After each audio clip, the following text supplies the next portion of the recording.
आज प्रतिवर्षाप्रमाणे कोयना धरणाची पाणी क्षमता 100 टीएमसीच्या जवळ गेल्यानंतर आपण कोयना माईचं जलपूजन आणि उटी भरण या ठिकाणी करत असतो। आज सर्व पदाधिकारी, सरकारी अधिकारी, स्थानिक ग्रामस्थ यांच्या उपस्थितीमध्ये या ठिकाणी आपण कोयना माईचं जलपूजन आणि उटी भरण केलेलं आहे। 100 टीएमसी पाणी साठा आज पूर्ण झालेला आहे। आपली पूर्ण क्षमता 105 टीएमसीची आहे, परंतु साधारणतः 100 टीएमसी पाणी झाल्यानंतर येवा बघू धरणात येणाऱ्या पाण्याचा येवा बघू वॉटर लेवल पाण्याची पातळी आपण मेंटेन करण्याचा प्रयत्न धरण व्यवस्थापन या ठिकाणी करत असते।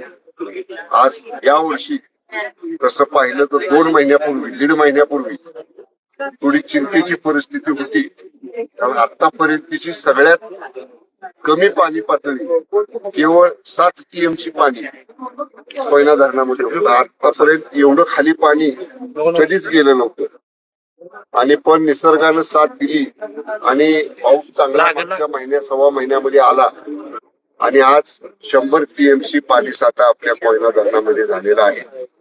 सातारा, सांगली, कोल्हापूर आणि त्याचबरोबर जेव्हा खाली आलमट्टीला पाणी कमी पडतं तेव्हा त्यांचं सरकार आपल्याला विनंती करतं की आम्हाला कोयना धरणातलं पाणी सोडा, असं 2 राज्यांना 2 राज्यांची शेतीची, पाण्याची, औद्योगिकरणाची तहान भागवणार ही कोयना धरण आहे, ही कोयना माई आहे। आणि त्यामुळं दरवर्षी कोयना माईची कृपा पूर्ण जिल्ह्यावर, पाटण तालुक्यावर राहावी अशी आम्ही मनोभावे प्रार्थना करत असतो।